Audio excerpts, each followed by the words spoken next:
नमस्कार, उत्तराखंड समाचार में आपका स्वागत है। मैं अखिलेश चंद्र गैरोला। सबसे पहले मुख्य समाचार।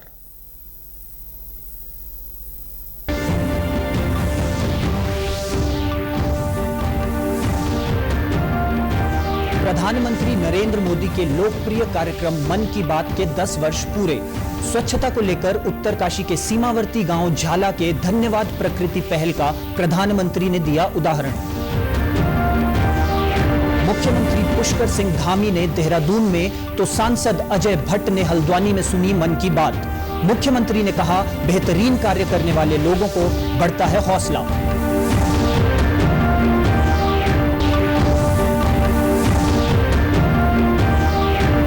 और एम्स ऋषिकेश में पारिवारिक चिकित्सा और प्राथमिक देखभाल पर राष्ट्रीय सम्मेलन में जुटे देश भर के डॉक्टर्स। राज्यपाल गुरमीत सिंह ने कहा, मौजूदा दौर में फैमिली डॉक्टर्स की है सख्त आवश्यकता।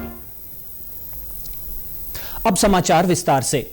प्रधानमंत्री नरेंद्र मोदी ने आज सुबह 11 बजे आकाशवाणी पर मन की बात कार्यक्रम के माध्यम से देशवासियों को संबोधित किया। कार्यक्रम के 114वें एपिसोड में उन्होंने कहा कि आज का एपिसोड भावुक करने वाला है। मन की बात कार्यक्रम को 10 साल पूरे हो चुके हैं। 2014 में 3 अक्टूबर को मन की बात कार्यक्रम की शुरुआत हुई थी। उस दिन विजयदशमी का दिन था। यह बेहद सुखद संयोग है कि इस बार 3 अक्टूबर को नवरात्रि का पहला दिन है। कार्यक्रम में प्रधानमंत्री नरेंद्र मोदी ने कहा है कि मेक इन इंडिया पहल के कारण भारत विनिर्माण का महाशक्ति बन गया है।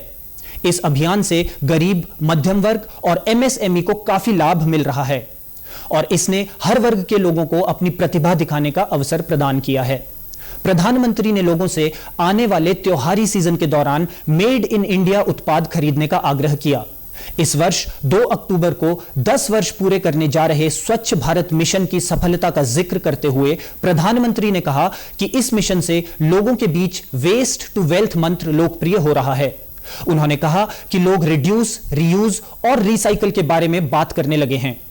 उन्होंने इस मिशन को जन आंदोलन में बदलने वालों की सराहना की।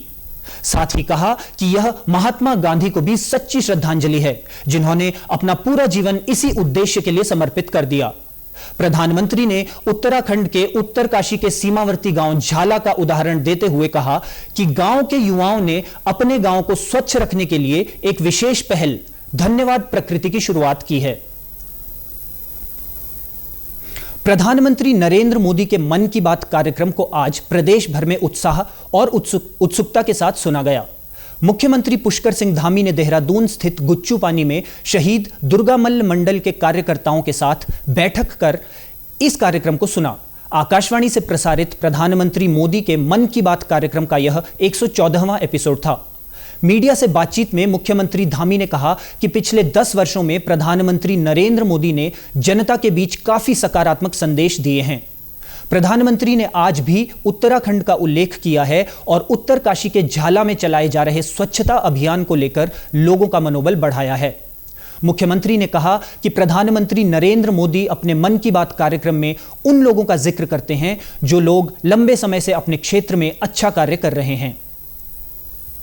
पूरे देश की उन प्रमुख बेटियों को अपनी साधना में जो लगे हुए हैं, लेकिन उनको देश के अंदर एक पहचान उस तरह से नहीं थी जितना वो काम कर रहे थे।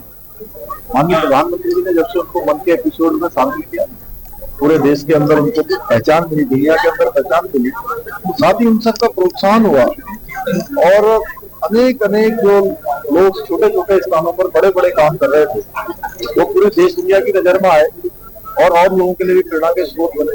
मैं उत्तराखंड की बात करूं तो लगभग उनका मन की बात का कार्यक्रम हो या कोई अन्य कार्यक्रम हो, हर एक कार्यक्रम में उत्तराखंड का वो अवश्य स्मरण करते हैं।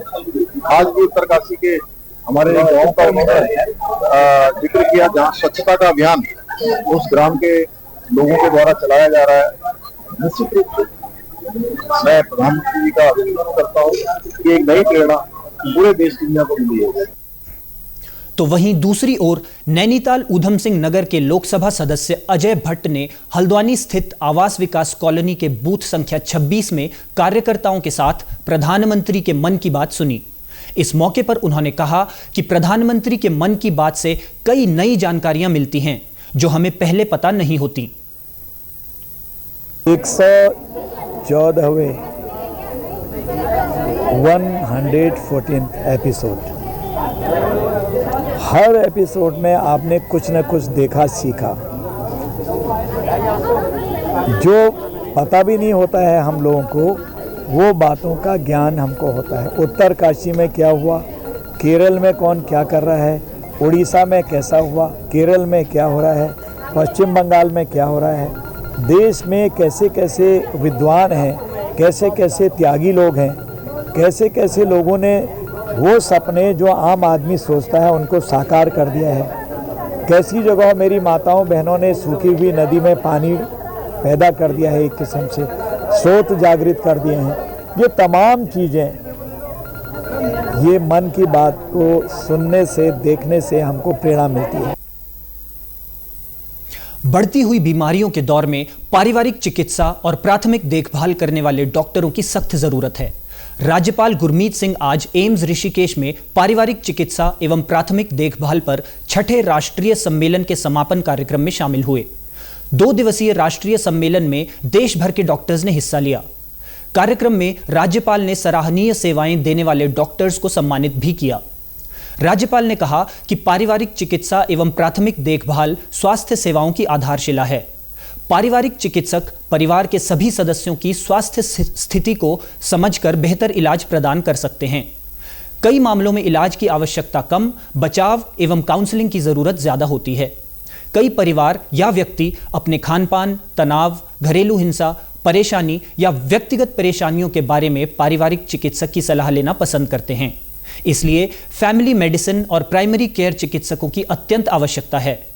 राज्यपाल गुरमीत सिंह ने डॉक्टरों से दूरस्थ क्षेत्रों में रह रहे लोगों तक स्वास्थ्य सुविधाओं का लाभ पहुंचाने का आह्वान किया।